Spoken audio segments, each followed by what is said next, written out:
So a little while back I put out a video saying that the most dangerous thing about motorcycles isn't the statistics.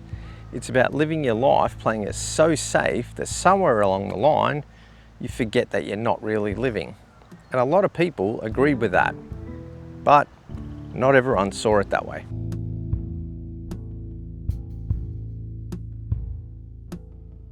Things like you're 30 times more likely to die on that thing than in a car. Everybody goes down eventually. I know people who've been killed on motorcycles, and where I'm from, we call you guys Doncycles.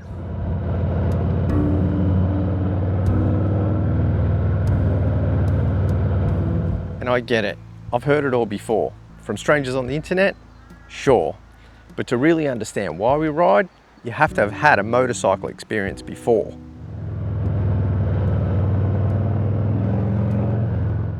Hi, I'm Rob, and I took a 30-year break from riding and got back on a motorcycle last year. And when I came back, I had to think hard about the risks, what they actually are, and more importantly, what I can do about them. Now, the statistics people throw at you are real. I'm not going to pretend that motorcycles aren't dangerous. They are. But there's a part of that truth that almost never gets told. And it's the part that actually puts you in control of that risk. And that is what this video is all about. Alright, so let me tell you a real life story about what happened to me. Now, this was years ago when I was on my ZXR Ninja. Now, the ZXR Ninja was a bright green super sport bike. It was a little bit white on the front, but green. It had twin headlights, they were hardwired on. So this is a very noticeable bike. You know, being bright green, and almost like a fluoro green, you'd think that it's a pretty easy bike to see. I'm riding down a street and there was a side street coming out to my left. Obviously we ride on the left-hand side, which is the correct side for Australia. There was a side street coming out like this white car up here. Now, as I approached, I started to apply my brakes like I am right now, just to make sure, and I'm going to weave a little bit, just to make sure that they do see me and that I'm not blending into the background. Now I'm thinking, okay, it looks like they're fine, and sure enough, as I approach, while they're looking straight at me, they go. Now, I'm probably doing about 60 kilometers an hour, which is about 35 miles an hour. They pulled out, and then they did see me as they exited the side road, and they stopped halfway into my lane. Now, of course, I was already on the brakes. I applied the brakes, and I came to a stop. Now, of course, that could have turned out very differently had I have just assumed that the driver's going to do the right thing. That's one of the things about motorcycling. You have to assume everyone's going to do the wrong thing, but you have to assume that they could potentially do that. Now, 30 years later, and that story is still stuck with me, because here's the thing. I'm riding a bright green motorcycle, hardwired headlights, straight road, broad daylight. The driver stops. They waited, and yet they still pulled out. Now, this is not a freak accident. This is actually one of the most documented crashes for motorcycles anywhere in the world. And that made me wonder, what's actually killing motorcyclists? Because I suspected it's not just bad luck. Okay, let's look at the numbers and break down what's going on. Here in Australia, a rider is 30 times more likely to be killed in an accident than a passenger in a car. In the US, it's about 28 times more. And when you look at that headline number, that's pretty bloody scary. Here in Queensland, Australia, motorcyclists make up just 5% of road users, but 20% of road deaths. That means that 1 in 5 deaths on our road is on a motorcycle. Now, when you look at those numbers, it's easy to see why people don't see motorcycles as being safe. But here's the part we don't talk about enough, and maybe a part that a lot of riders don't want to hear. A big part of the death toll comes down to what riders are doing. So in Australia, when a motorcyclist dies in a crash, which involves another vehicle, the rider is at fault, and that is more than half the time. In the US, more than a third of the riders killed were speeding, and 4 in 10 riders who died in single vehicle crashes, no other vehicles involved, just them and the road, they were drunk. So yes, motorcycles are dangerous, But the data is also telling us something else. A lot of riders are dying because of the risks they choose to take. And in many cases, it could have been avoided. So after reading through a lot of the comments on my previous videos, I went looking, not to win an argument, I just genuinely want to understand what the data actually says and who is dying on motorcycles and why they're dying. I went through research from CARS-Q, and that is the Centre for Accident Research and Road Safety here in Queensland. I also looked at a European study which spanned 5 countries and also in-depth accident scene data from the UK. So that's 3 different data sets, 3 different parts of the world, and what was striking to me wasn't the differences, it was how consistent the patterns are in Australia, Europe, and the United States. The things killing riders are remarkably similar everywhere.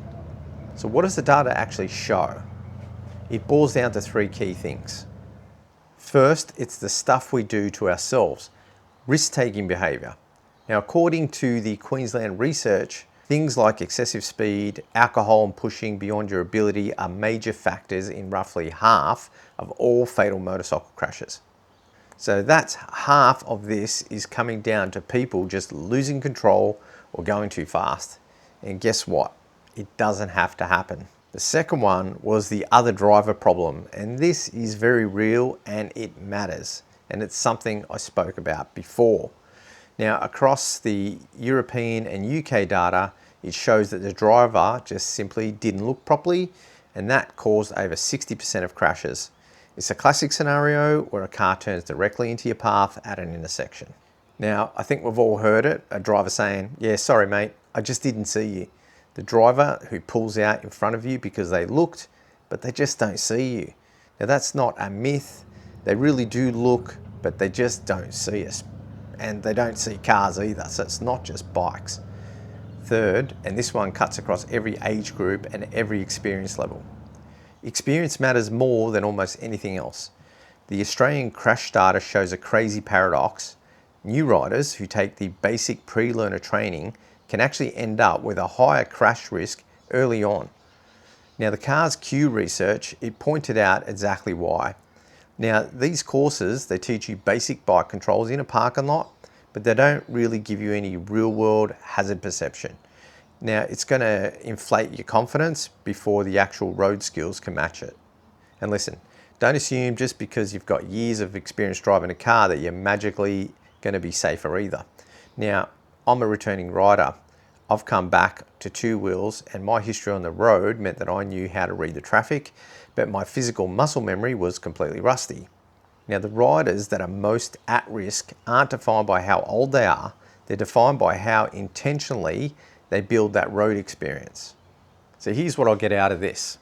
The data splits into 2 main categories, the things you can control and the things that you can't.